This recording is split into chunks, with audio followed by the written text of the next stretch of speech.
Drums of Powers Day 698 na tayo at meron nga tayong 5 basic pattern at ito yung magaganda yung mga pattern nito at baka sakaling matripan nyo rin. Pag natripan nyo, ulit-ulitin nyo lang at baka maging part din ng mga beat o pagda-drums natin. Ang counting natin dito ay 1 iana, 2 ian, 3 and 4 and 1 iana, 2 ian, 3 and 4 and basic counting, basic exercises at try natin siya na mabagal.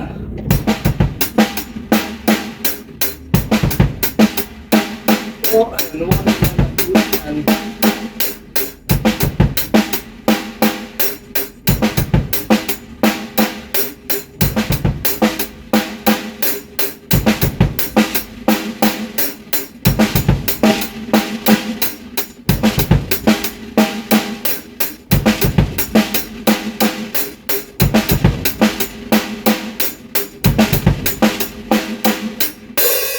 Basic counting, basic exercises. Okay, pag na-tripan nyo to, i-comment nyo na rin, makicomment na lang din dyan sa baba kung okay ba sa inyo yung count na yun o yung beat na yun. At kung paano natin siya ma-improve o saan natin siya pwedeng gamitin. Yan, comment lang kayo dyan. Second pattern. 1 iana, 2 ian, 3 and 4 and 1 iana, 2 ian, 3 and 4 and 1 iana, 2 ian, 3 and 4.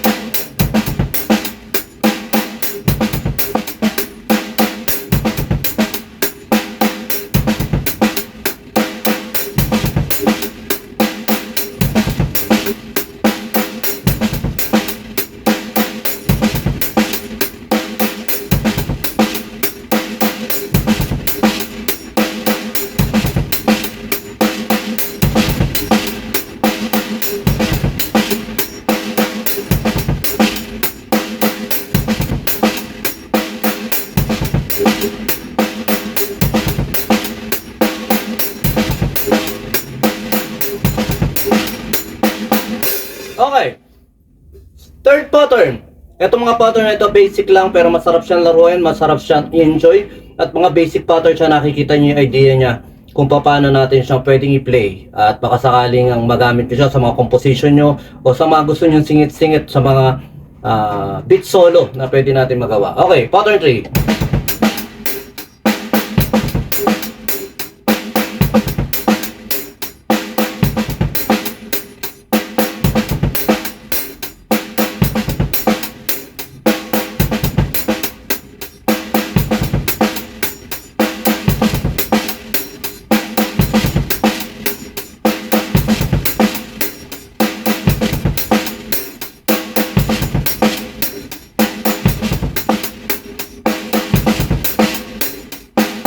Okay.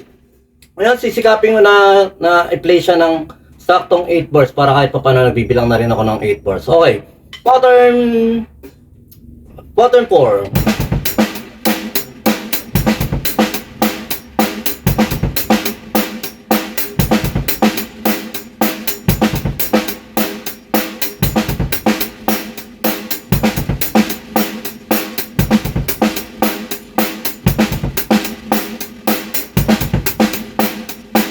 Okay. Isang mabilis lang to dahil napaka-basic ng mga pattern dito pero yun nga maganda siya, pwedeng siyang gamitin. Dito na tayo sa last pattern, pattern 5.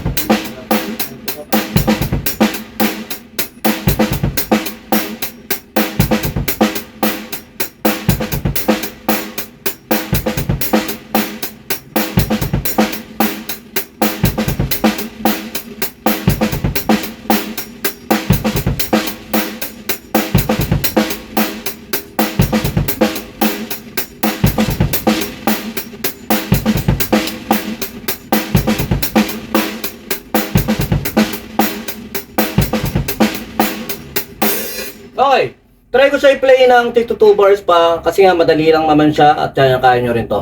Ganun lang, pag gusto nyong may nagustuhan kayo pattern, i-combine nyo lang sa pattern 1, sa pattern 5, pattern 4, pattern 2. Paghalo-haloin nyo, baka sakaling may mabuo nga kayo. Tapos ito nga, pe-play natin siya ng tig 2 bars.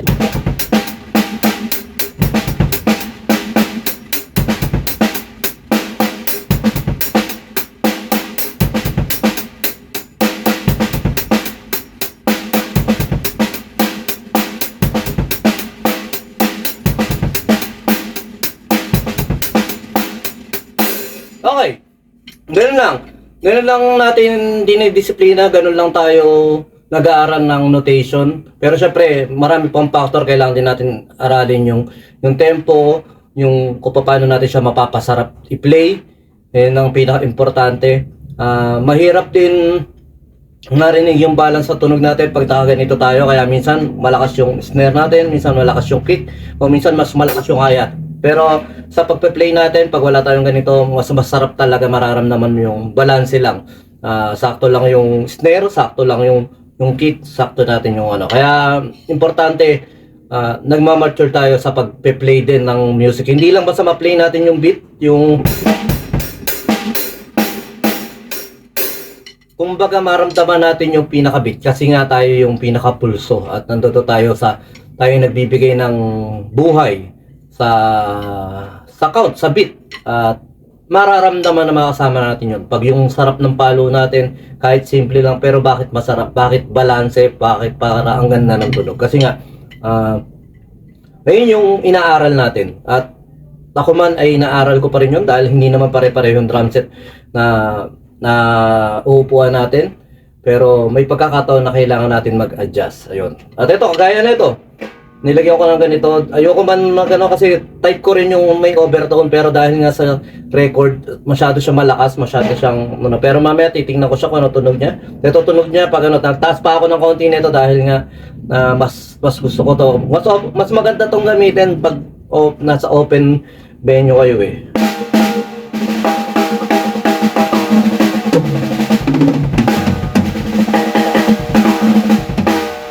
Bata ako, napakahilig ko at talagang gusto ko yung napaka-tight ng ganito, yung talagang marinig mo. Talagang pumupurit ang venue. Yung snare gusto ko talaga mataas ang tono. Pero habang umidot ka nagmamature ka rin sa music at may natitipuhan kang tunog, gusto mo nang meron ng lalim. Yung lalim niya naman, yung kapal, yung tip ng tunog, parang pumuposte nga lang siya. Yung masakit mo rito, hindi masakit na sa tenga. Ito hindi ko alam, pero nabawasan naman siya kahit pa paano. Yan. Itong ano na to, gamit yun na ito, marami kayo naman nabibili mga ganito, pero ito gamit yun na ito yung kinat ko lang doon sa may nasirang ano, yung dinalagay sa mga phone holder sa sasakyan, yung dumidikit doon, kinat ko na lang sa gitna. At effective naman kahit pa paano, nakakapag-dump naman siya.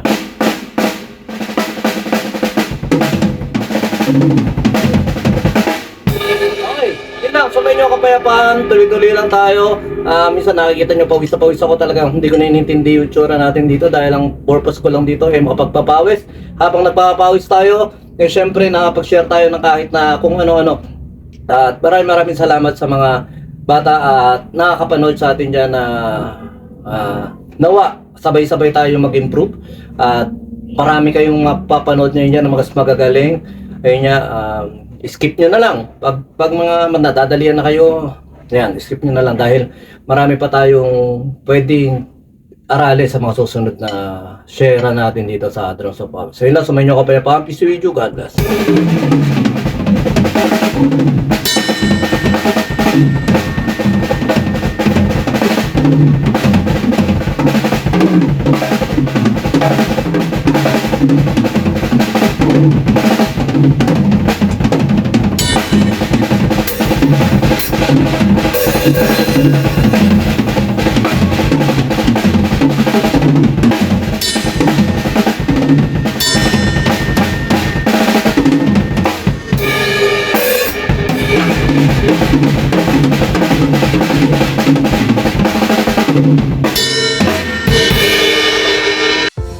Yon, lipat apartment, kailangan mo ba ng saktong sasakyan para sa saktong budget mo, para sa paglilipat ng gamit mo sa bagong apartment mo, syempre. Ayun, PM lang po kayo sa amin sa Pahakot Pasakay. Pag-usapan po natin, meron po tayong pina-avail, pinarerentahan na sasakyan at driver lang, at pwede rin po tayong, meron din po tayong mga helper na pwedeng tumulong sa atin sa paglilipat na ating mga gamit. At saka yun, maraming salamat din sa mga client din natin na nag-a-avail sa BJAM Lights and Sounds. Maraming salamat, at maraming salamat din po sa mga tropa natin at mga client natin na nag-like, nag-share, nagpa-follow, nagko-comment at nag-subscribe syempre sa Pahakot Pasakay at saka BJAM Lights and Sounds. Maraming salamat po. God bless.